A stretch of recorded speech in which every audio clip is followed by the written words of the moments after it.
మెస్సీతో ఆడినటువంటి football ఆట కేవలం మన మనుమల కోసం ఆడినట్టు కొడుతున్నాడు, ప్రజల కోసం కాదు. ఆయన ఉన్న మనుమడికి సంతోషపెట్టడానికి తన మనుమన్ని తనను చూపించుకోవడానికి చేసిన పరిణామం తప్ప దానివల్ల ప్రజలు కొరిగిందేమీ లేదు. 100 కోట్లు ఖర్చు పెట్టి ఈరోజు ప్రజల యొక్క సొమ్మును వినియోగం చేసుకుంటూ కాలం పెడుతున్నారు తప్ప ప్రజలు కొరిగిందేమీ లేదు.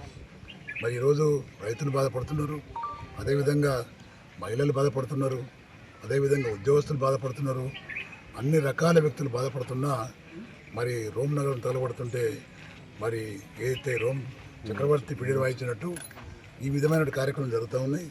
మరి తప్పకుండా వచ్చే ఎంపీడీసీ, జడ్పీటీసీ, ఎంపీ ఎలక్షన్లో తప్పకుండా మెజారిటీ స్థానాలు తప్పకుండా పొందుతామని చెప్పేసి, గెలుస్తామని చెప్పేసి తెలియజేస్తున్నారు. ఎందుకంటే మరి ప్రజలు చూస్తున్నారు, గమనిస్తున్నారు.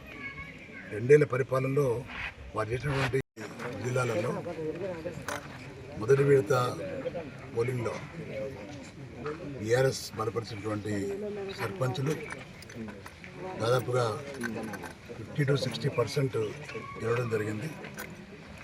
అదేవిధంగా ఈ సెకండ్ విడతలో కూడా దాదాపుగా 60-70% గెలుస్తాయని మేము భావిస్తున్నాం. ఎందుకంటే ప్రజలు గమనిస్తూ ఉన్నారు. నిలబడ్డటువంటి వ్యక్తులు కూడా, క్యాండిడేట్లు కూడా బీఆర్ఎస్ పార్టీ బలపరిచిన వ్యక్తులను చూసి ప్రజలు తప్పకుండా బీఆర్ఎస్ పార్టీ మనకు 10 ఏళ్ల వాళ్ళ కాలంలో చేసినటువంటి మేలును, కేసీఆర్ గారు చేసిన మేలును మర్చిపోకుండా ఈ 2 సంవత్సరాల కాంగ్రెస్ పార్టీ పరిపాలన కూడా వాళ్ళు చేసినటువంటి నష్టాన్ని కూడా దృష్టిలో పెట్టుకొని మ్యాక్సిమం ప్రజలు ఈ యొక్క అవకాశాన్ని సద్వినియోగపరుచుకుంటూ ఉన్నారు.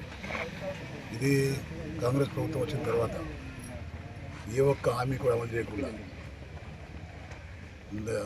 420 హామీలే కాకుండా 6 పథకాలు అయితే పెట్టిండ్రో ఇవి కూడా పూర్తిగా ఈ 2 ఏళ్ల కాలంలో చేయకుండా ప్రజలను మోసం చేస్తూ టైంపాస్ చేస్తున్నారు తప్ప ఏ ఒక్కరికి అమలు చేయడం లేదు. అదేదో మొబైల్స్ ప్రచారంలాగా చేసుకుంటారు తప్ప మరి ఈరోజు ప్రజలు కొరిగిందేమీ లేదు. మరి అదేవిధంగా రాష్ట్రంలో ప్రజలు పడుతున్న కష్టాలు చూడకుండా రేవంత్ రెడ్డి ముఖ్యమంత్రి మరి ఆయన సంతోషం కోసం మరి స్పోర్ట్స్ అనో లేకపోతే రేసింగ్ అనో చేస్తున్నారు తప్ప మరి దానివల్ల ఒరేది ఏందో మాకు అర్థం కావడం లేదు.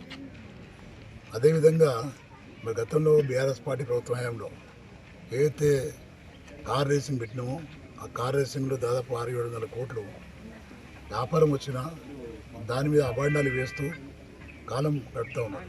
మన నిన్నటి ఇవాళ ప్రజలకు ఏవైతే గతంలో కేసీఆర్ గారు అప్పులు బాగా చేసిందని 375,000 కోట్లు అప్పు చేస్తే 375 కోట్ల 3,75,000 కోట్లు అప్పు చేస్తే దాన్ని 7 లక్షల కోట్లని 8 లక్షల కోట్లని మాట్లాడిండో అది తప్పని తేలిపోయింది. కాబట్టి మళ్ళీ మేము అడుగుతున్నాం, కాగులో భాగంగా కాగు రిపోర్ట్ భాగంగా ఈ 2 ఏళ్ల రేవంత్ రెడ్డి పరిపాలనలో 2,50,000 కోట్లు అప్పు చేసింది ఆయన.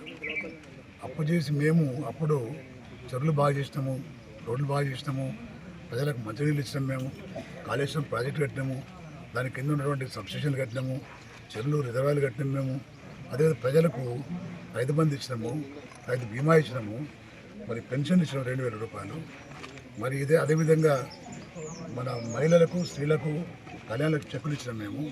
ఇవన్నీ చేసినాం మేము. అది కాకుండా కొత్త జిల్లాలు చేసినాం, కొత్త మండలాలు చేసినాం మేము, ఇవన్నీ చేసినాం మేము. మరి ఈ 2,50,000 కోట్లు ఖర్చు పెట్టినటువంటి రేవంత్ రెడ్డి మరి ఏం చేసినా చెప్పాలి. అది కాకుండా 2 ఏళ్ల కాలంలో వచ్చినటువంటి ఆదాయం అవుతుందో ప్రభుత్వ ఆదాయం ఏం చేసి ఆదాయం ఎటుపోయింది? 2,50,000 కోట్ల అప్పు ఏమైంది? ప్రజలకు కనీసం ఇచ్చిన హామీలలో భాగంగా 4,000 పెన్షన్ దిక్కులేదు, మరి చదువుకున్న ఆడపిల్లలకు స్కూటీలు దిక్కులేవు, పొలం బంగారం దిక్కులేదు, బోనస్ దిక్కులేదు, చక్కగా రైతు బంధు చక్కలేదు.